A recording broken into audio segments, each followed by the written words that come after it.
Power of One is, the philosophy is that it's not what is said to you is what you answer to, and it's not what happens to you is what you do with what happens to you. That we're going to always have things that are going to happen to us, but the question is that what are you going to do with it? And the best way how I put it is that out of all the sperm cells, out of all the eggs that ever happened, all of them died except for one, and that was you. So what happens is that because you were chosen, in that you have been given the power of life and death within your own power. In that you were given a gift, and that gift is called choice. The choice to decide life or to choose death within your power. And in that you learn what is it that you're going to do with that choice. Are you going to exercise it living in the past and forgetting about the present, so you have to be able to go to the future? Or are you going to basically say that it's somebody else's, as I call it, justification without ramification? I mean, it's not my fault, it's not what happens to. So what happens is that with the Power of One is that we focus on the emotional disillusionment person instead of dealing with cognitive restructuring. It's not the thinking part afterward. Thinking is the after part, it's the emotional part. What changes behavior, what changes the person, what they want to do with their life comes from the emotional state. It's how you feel. And you hear people say, I don't feel you.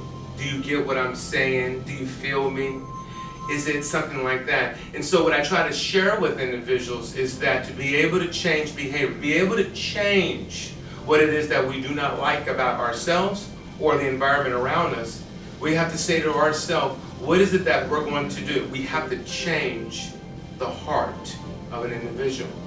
Once we change the heart, we have the strength to be able then to change the way how we think and talk, and therefore we have that type of capability, a possibility of endless things. So we'll be able to have the strength to be able to do that. To do that, we have to say to ourselves, are we willing and wanting to change? In that change, it must come from the heart. The feeling of saying, yes, I want to change. Once we deal with that, it doesn't matter what happens to you. It doesn't matter what is said, even how painful and grave something is, such as cancer, HIV, AIDS, dealing with a death, dealing with a loss, such as a divorce or losing your children, whatever. Losing your house, losing money, getting fired, whatever it is, the bottom line is that you know that in your heart you have the power of choice. Once you realize that, then the next question is, do I want to deal with the ramifications? That means, do I want to deal with what is going to happen thereafter of that choice? And what happens is that a lot of people will say, well, Dr. Akikta, I don't have any choice. My hands are tied, or, that's the policy, or, that's the rules, or, it's all the red tape. And I always come back with a joke by saying, can we go from red tape maybe to blue tape? Maybe in saying that I can't, maybe I say I can. Or maybe is it that we are afraid to realize is that we really protect the lies and minimize the truths. That we really are moving away from choice. And when we move away from choice, it's not my fault, which goes back to justification without ramification. The Power of One, what makes us so different than all these other organizations out here is that we're an organization that deals with how do you feel? What is it that made you feel it was all right to do, and then you fill in the blanks. Letting people understand that the essence of the individual is the soul of the individual, not the flesh of the individual. Letting them understand that I'm not trying to go the Pollyanna where, hey, everything is rosy and that. No, we know that there is strife in the world. But in the Power of One, the Power of One Enterprises and the Power of Unity Inc., what we do is that the philosophy is very simple for us. It's not what is said to you, it's what you answer to. It's not what happens to you, it's what you do with what happens to you. Once you stick with that and you really get it, then you can then move to the next level, and that is what we call the 3 E's. Being able to engage, educate, and empower others. What does that mean? Engage, meeting a person where they are. We're not here to judge. Even we know that judgment is a human condition, the goal is when we meet someone that we meet them where they are without judgment, without any reservations. So they can feel the presence that you have, and that is you have the presence and the power to liberate others just with your presence, just with your energy. And then with that, once we're here together, coming as one, then we have the ability to educate one another, taking them to the next level of not so much information, but understanding. Because once you get the understanding and getting all of the understanding, then we can say when someone says to you, do you understand? You say, yeah, I understand. And then you go, hey, can you do this? Oh, what did you say? Can you say it one more time? Because I really wasn't listening. I was busy texting. I was talking to Pookie or something. And really, when you basically look at that, you really don't understand. So what we're talking about is getting to really an understanding what it is that is being said. Getting an understanding what is being taught. Getting an understanding what is really going to help you move. Then the last part, empowering somebody. Letting them understand that we're here not to continually hold your hands. Letting you understand that the goal is about being independent and not interdependent. Letting them understand that power. And to help to reassure the 3 E's is called the 3 C's, which is commit, connect, and consistency. Allowing them to say, look, if you really, really want to do this process, then you have to be able to really, really, really commit yourself. Not 100%, but 200+%. Give your all. Give everything about you without any reservations. Because I'm here for you. That's what it's about. It's about you. Because I care about you. Because I care about not so much what you're thinking or what happened yesterday. I'm saying that we are here because we feel you. We want you to truly move. And we know that to be able to change one is to change a person's heart. That's what changes an individual. Allowing them to be able to change the world. Someone said to me once, well, Dr. Keita, how do you deal with the violence that's going on in this world, in this community? You got all these killings, you got all these shootings, you got all these things going on. How do you deal with it? And I said simply, and it's simple because I'm oversimplifying it, but I'm not. But if you really think about it, if you really feel what I'm saying, it starts with you by saying, I want to change my heart. That's how you change the violence in this world. Because you replace it with love. You replace it with forgiveness. Love allowing us to become free. Allowing to let go. And forgiveness is allowing us to move forward. Let's put it in simplistic terms. Allowing ourselves to become stressless. And allowing us to become restful. So we can be able to engage one another. To educate one another and empower. The next thing is commitment. Allowing yourself, when you say that you're going to do it, you're going to do it.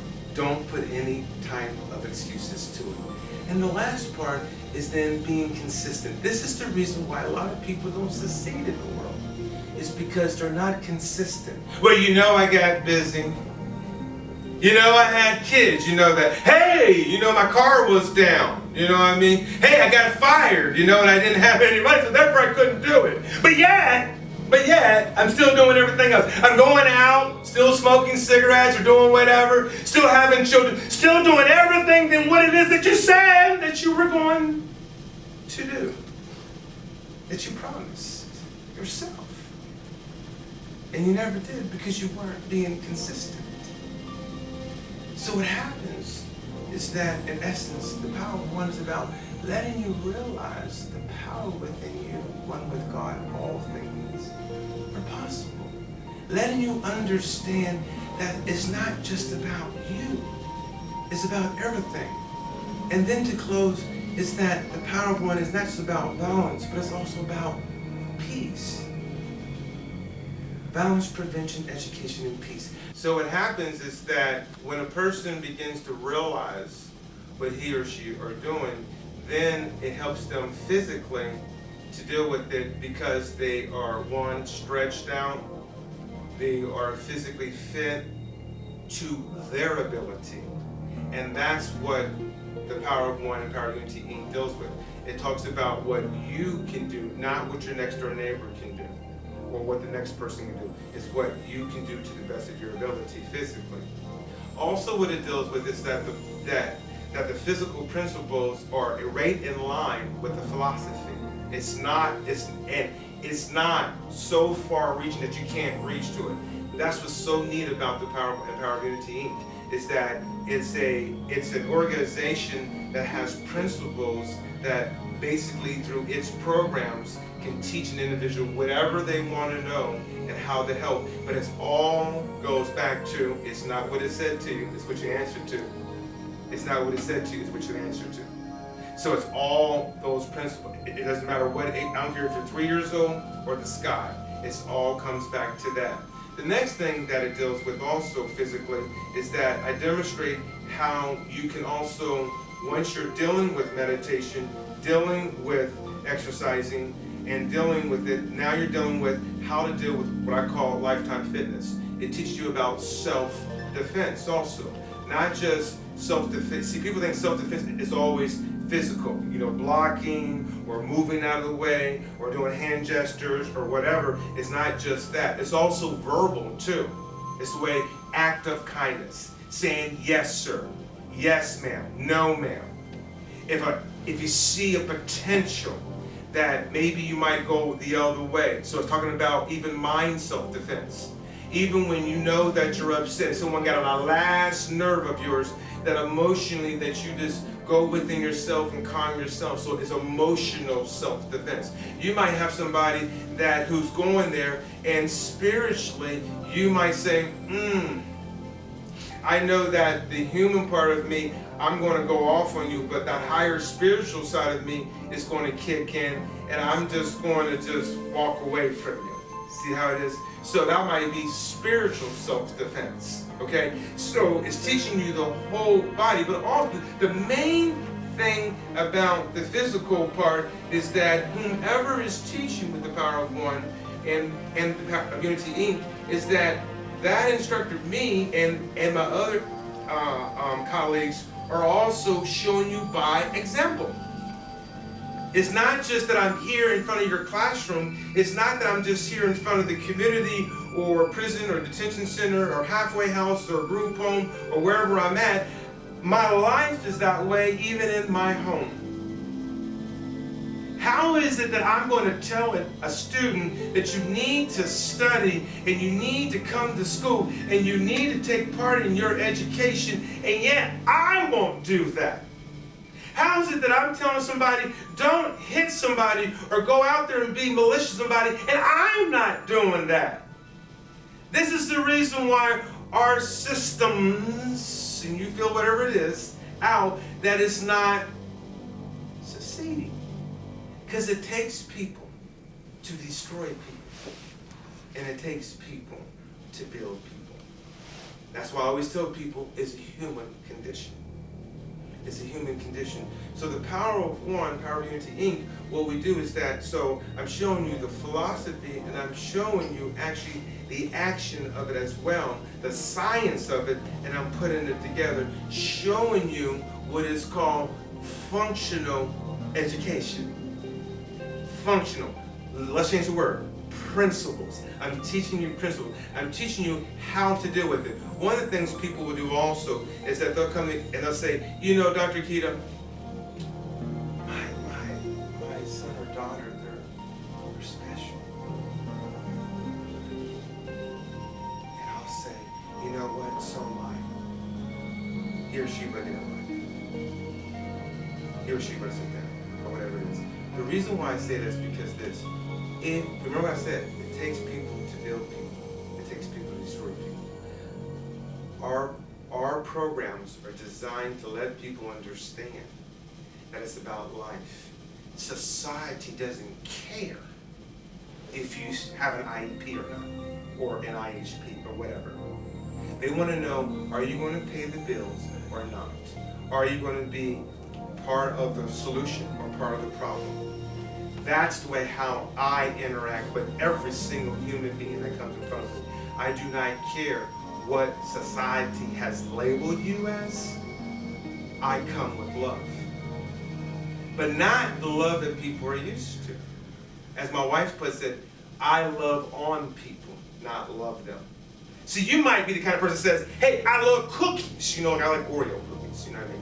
And because you just can't have one, you know, right? You have to have 2 or 3 or 4, right? You know what I mean? I'm like, you know, at Kroger's and I'm having like, you know, I'm like right there, you know, I'm like, and it's talking to me like, okay, come on, Robert, and and I'm eating them as I'm going out the store, right? Because I'm loving my Oreo cookies, right? But how many people are loving our students when they're acting bad? How many are loving our sons and daughters? We're saying that we love our sons. We're telling everybody about our sons and daughters, but yet our sons and daughters don't even know who we are. How many of them can say, I have a father or a mother, and maybe I might have a sperm donor or an egg donor? Maybe somebody will say, well, you know, Dr. Akikta, you know, I'm a good father because I work all the time. You know, I gotta have food, money so I can have food and shelter and clothing. But that's not about being a father. That's something you already should be doing already. Same with a mother. Loving on somebody is when I'm loving you when you're getting on my last year. I'm being there when you have rejected me. I'm being there when everybody's going against me. When I know that I'm right. Regardless. That's what it's about. The Power of One is about love. Loving on people. Letting them understand that you are lovable. You are deserving. And you are someone special. And the way how that works is this. It's real simple. If you get what you want, you won't have what you need. But if you get what you need, you'll have everything you ever wanted. To be able to do that, you also must remember you only have a problem if you don't have a solution.